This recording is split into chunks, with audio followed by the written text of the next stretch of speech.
In the grand theater of life, we all seek a comeback, a resurgence, a rekindling of our inner fire.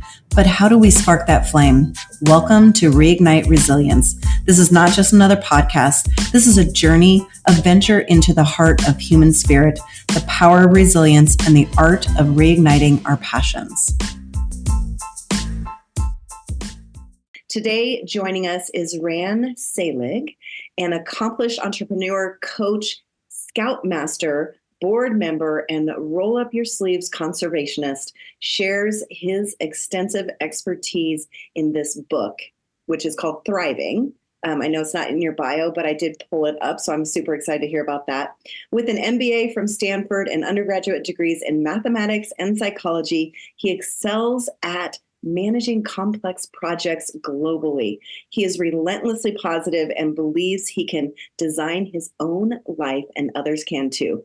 Based in Mill Valley, California, he enjoys life's adventures with his wife of 43 years. Amazing. Welcome, welcome. So excited for you to be with us. And I'm going to hand it off to you. Let's hear your story. Well, thanks very much, Pam and Natalie, for having me as your guest today. It's great to be with you, and I'm delighted to share my story. I hope it's a story of encouragement and inspiration for your listeners. I've had quite a journey, and it's not been without some adversities I've had to overcome. I've had to develop a sense of resilience along the way. I've run my own firm for over 3 decades, and you can't do that without really knowing what you're good at, learning as you go along. I believe being a lifelong learner is a huge gift to yourself and maybe everybody else around you. As you mentioned in your introduction, I am relentlessly positive. And I start with that. So a lot of people, are that's hard for them. So I recognize that this is one component that's really important, and it comes a little easier for me. But it's a choice. Like so many critical elements in life, it's about choice. And sometimes we don't know that we have the choice. Sometimes things happen so fast, but we can get on the road to thriving by choosing things like how we spend our time, who we spend our time with, what our habits are, and even our emotions. All of those are choices. And I hope we'll have a chance to get into that today.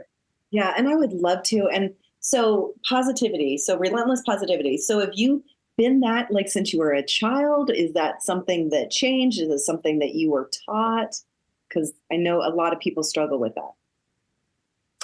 Yeah, I think I started off that way. I see my son. Fortunately, I get to see him, periodically because he only lives an hour from me. And he woke up in the morning, and I think I was like this too, singing a song and putting on a funny little hat and pushing a little cart or something down from his room to our bedroom. And that's kind of the path I've been on since being a very little kid. And but I've worked really hard. I've not let things get me down. I've looked for the positive, the half full, more than half full. Bring it on. Yeah, I love it. I love it. And I know you dealt with chronic autoimmune eye disease. So tell us a bit about that. Was that from when you were very young? And that's something major to overcome. Yeah, it started in my 20s, and it's one of my parents. They're both still alive. Dad's 102, Mom's 98, which is its own amazing bit of story. But I got a lot of gifts from both of them. Very different. They're amazingly different people. I got from Dad a lot of discipline, a huge moral compass, a servant attitude. And from Mom, I got love of nature, love of animals, love of reading. But I also got a blood condition. It's called HLA B27 positive. And that is a gateway to having autoimmune disease. And in my case, it affected my eyes. And so it's an inflammation of the iris, very painful. And it exacerbated by having stress. And my whole career has been, a lot of deadlines, a lot of things that needed to happen, negotiating very complex transactions. And so stress has been part of that whole scene until I realized that's a choice I can make too. I don't have to feel all stressed out.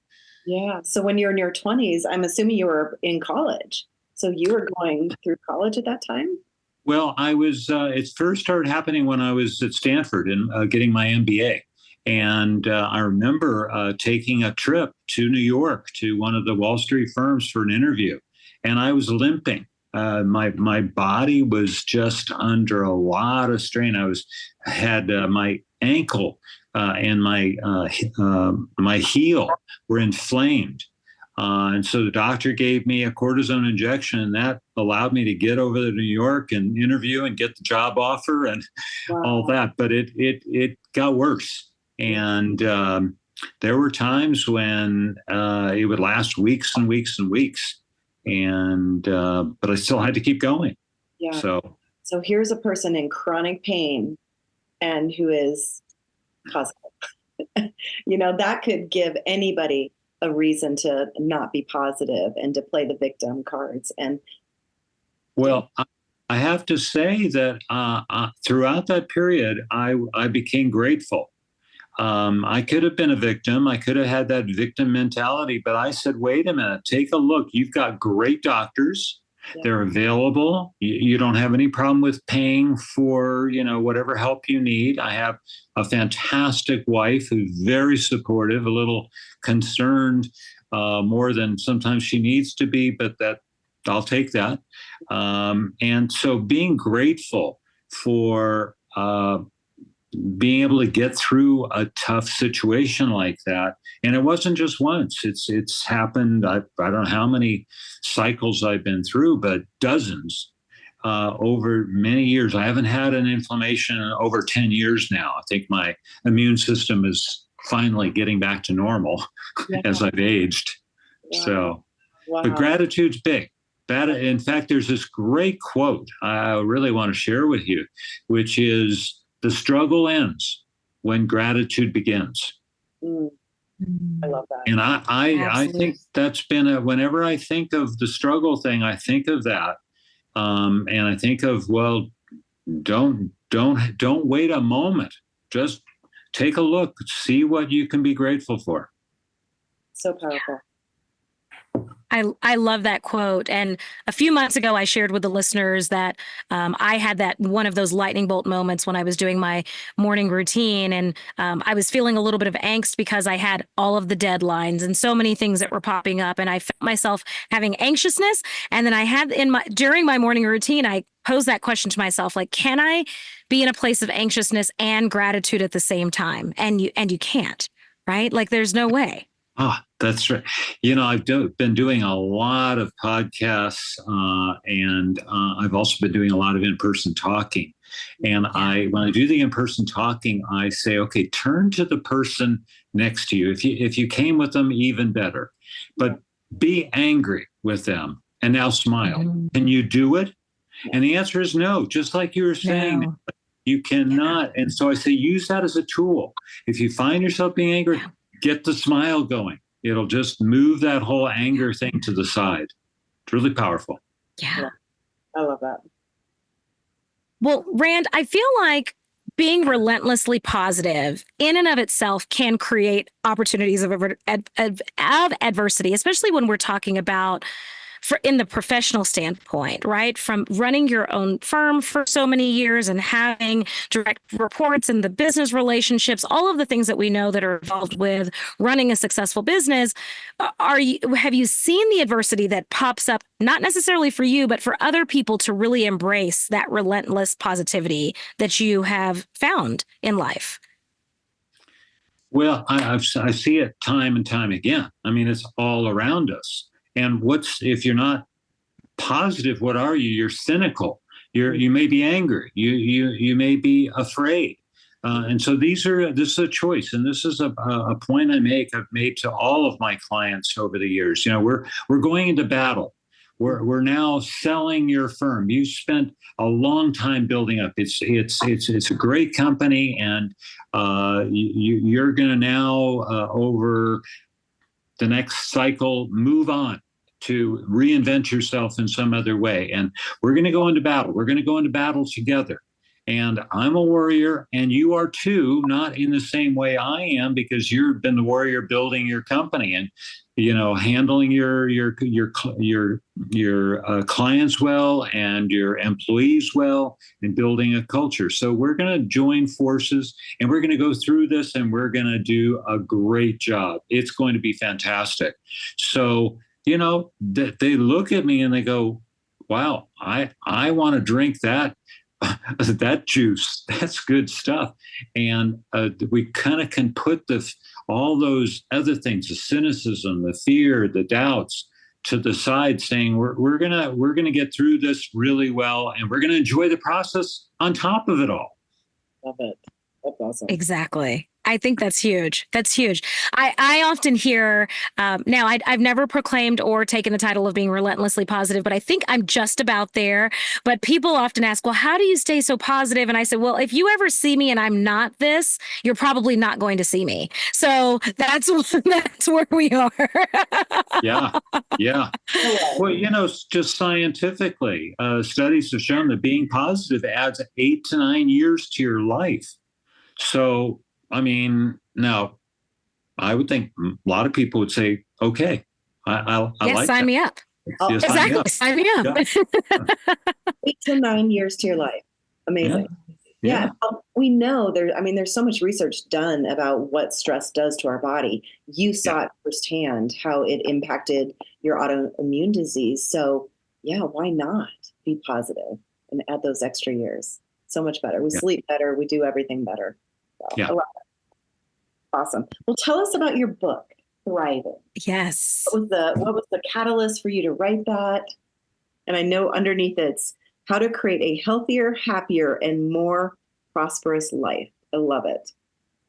Well, the story actually begins back in high school. Since high school, I have been collecting articles.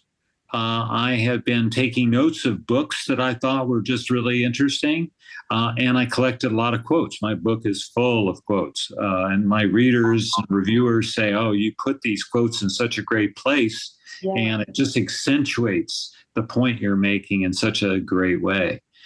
So I had this pile. So 4 years ago, I kept looking at this pile 4 feet high. And I said, I know there's a book or two in that pile, and there's a book or two in me.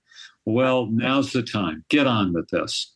And I spent several months chunking the pile into files, which more or less became the chapters for my book. Now, I wrote the book originally with the idea that this would be a bit of a legacy project for my family and dear friends.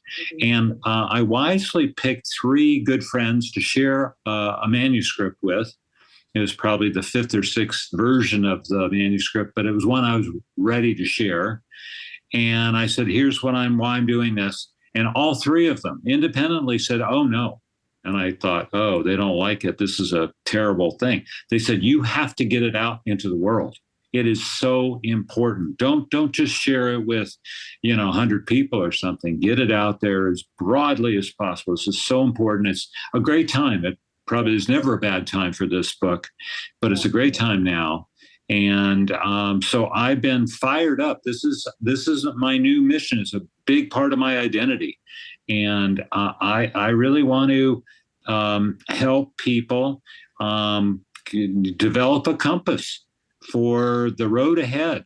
The life journey can be a lot of different things. But if you're steering yourself, you're driving yourself, you're deciding, how fast to go, when to stop, when to turn right and when to turn left, who to invite on your bus. It's important to keep adding people to your life, and really hard, but important, who to invite off your bus.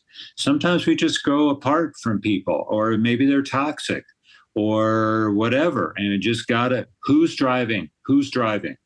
And so the response to this book has been stellar, and I'm delighted. I'm really delighted. Not for me, but for being involved with something I think is so important. Are there a couple of teasers you can give us or pointers in there on how to create that healthier and happier life?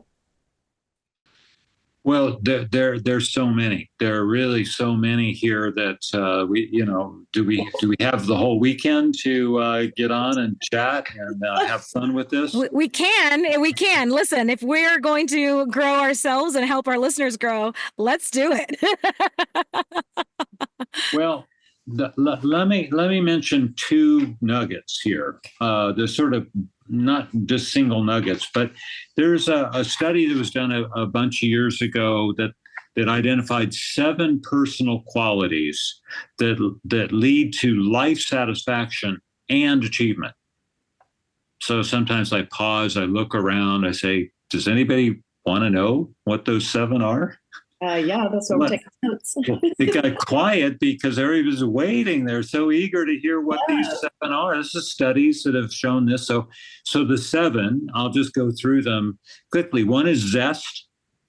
I think these are concepts and words we know, so I don't need to spend a lot of time defining them, but grit, which is a huge part of resilience. Optimism, which is the same thing as being positive. Curiosity.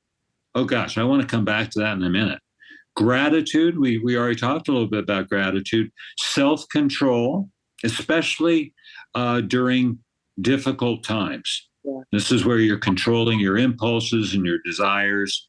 And then social intelligence, which is your whole ability to make friends and get on with things. And I add, because I'm an author, an 8th one, which is humor. And it's humor about the situation. You can laugh and go, oh, that's so silly. Maybe it was a joke. Somebody told you a joke.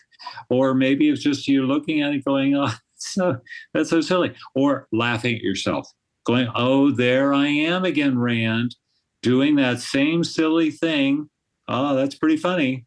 Yeah. And so those are really important dimensions that are, in one way or another, are part of this issue of making choices. Yeah, I love that. You know, I had not heard social intelligence before until, was it yesterday with a podcast guest? And I'm like, so that's correct. Yes. Twice in 1 week, I feel like the universe is telling me something. So we took a dive on the prior episode. So if you haven't listened to the previous episode, we dove into looking at emotional intelligence and then social intelligence and defining how they're distinctly different and both equally as important. Yeah, and they probably link very closely, right? It's hard for me to imagine somebody being socially intelligent without moving along the curve of getting more and more emotionally intelligent. Yeah. All right. So you said you wanted to come back to curiosity. This is a word Natalie and I use all the time in our coaching business. So tell us more. Well, why is curiosity on this list? I mean, this is a list of 7 + 1 items. This is not a list of 40 items. So why is curiosity so important? Well, because a number of things. 1, it makes life a lot more fun. Yes. And I say, well, think about a time when you took an adventure. Maybe it was a trip and you went someplace new. You saw people eating yummy different food and they're dressed differently. Maybe they speak differently. Their architecture, their transportation, whatever it is different. And it's fun. And people come back and talk about their adventures. Some are, physical adventures, scaling some mountain or running or doing, here we are right now in August, still at the Paris Olympics. These are adventures. So that's one thing. Another is it leads to being a lifelong learner. And that is so critical because we change throughout life and the world around us changes. So if you position yourself to be curious and being a lifelong learner, wow, you can just keep rolling forward. It's so important. And then another big juicy aspect of curiosity is it really helps with conflict resolution. So here's the case where, remember a time when you were butting heads with somebody. Maybe they were a friend, maybe a family member, maybe you knew them really well, maybe not so well, and you just had a very different opinion, a very different outlook, a different belief system even. And what do you do about that? Well, you can butt heads and you can ruin the relationship. Or you can be curious, and then you say to them, oh, I'm curious. Actually use the word, I'm curious. Why do you think that? And don't say, why do you think that, you fool? No, you say, oh, I'm curious. Tell me more. I didn't think that way. But share with me how you got there. What's going on with your thought? Doesn't mean you have to change your opinion or your view. Does not mean that. But it does mean that you're listening. And if you're really listening well, you're asking questions to follow up. So you get clear. And maybe they'll turn around and say, and how about you? Why do you have your opinion? Well, that leads to a possibility of bridging, creating some way of understanding what you might have in common. Now, this is a total shift from butting heads and walking away saying our relationship's destroyed because you are this and I am completely opposite. Yeah. This is all curiosity. So it's all part of curiosity. And I love that. Adam Grant's book, Think Again. I read that a couple of years ago, and I was just brilliant on, and I wish we would all be a little more curious, especially in an election year. That would be so wonderful. No, huge. And we struggle with, I think a lot of people are thinking we're at a point where we've lost our, some of our mechanisms, our civil discourse. People don't know how to engage around where there's disagreement. And just in my life, I guess I have to sort of agree that it seems to be more difficult now than it has been in times past. And I wonder if it's because of confirmation bias. You believe something, you're going to seek out to find it. But so much social media, TikTok, Instagram, Facebook, it's everywhere. Whereas before we may have been getting it from the news or we may have been getting it from neighbors. Now it's just coming at us from every which way. And so I think it might get people to this place where like, nope, I'm right, you're wrong. And I think very associated with that is the sound bites. What I'm talking about and what I describe is a conversation. Yeah. And it's not a debate. It's actually it takes a little time. It takes patience, and it takes some listening. And that's not, a quick, let me grab a meme or something and you just get all fired up about it. It's not that. It's much deeper, and it's a personal exploration as well. Yeah, it's that idea of slowing down. I think about that. You were in a leadership position for decades. And as leaders, it's very easy when you have direct reports come to you and you just want to give them the solution because you're busy and I need to move on. It's hard to slow down and just get curious and listen to what they say. So did you see that in your years in leadership? Oh, absolutely. Absolutely. And, the outcome is very different when you do take that time. If you're just trying to quickly solve the problem because you think you're busy. In fact, I don't like using that word anymore. I'm using delightfully scheduled. Oh, I like that. Really I typically say productive, but I like that. Delightfully scheduled. I like that. It just puts a whole new spin on that. Yes. So what's the outcome if you're of the more than 250 transactions, very complex transactions I've closed in my career? This is investment banking business, so it's selling companies and doing all kinds of things like that. The ones that to me were the most remarkable and where everybody left saying we're going to stay in contact, and that's what happened. Years later, I'm still in contact with people, is because we were thinking about the outcome, not the quick solution. I'm not here to solve the problem as quickly as possible. Get out the door with an employee or a client. No. This is about saying, how can I build value? How can I build you up? How can I see you for who you really are and tell you the great qualities that you represent? People get bigger, they have to change their clothes size because they're now shining a They're bright growing. light. Yes. They are. They are exactly right. And it's a lovely thing. And it's much more satisfying than the fees and all that other stuff. And then not another notch on the gun belt. Well, They pale, absolutely pale in comparison to that. And so much easier to get people to buy in when they feel like they've been heard. Yes. There's no better way to say what you just did. Yeah. Thank you for joining us on today's episode of Reignite Resilience. We hope that you had amazing ahas and takeaways.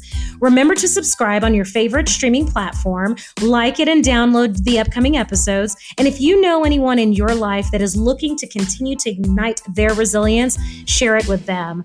We look forward to seeing you on our future episodes. And until then, continue to reignite that fire within your hearts.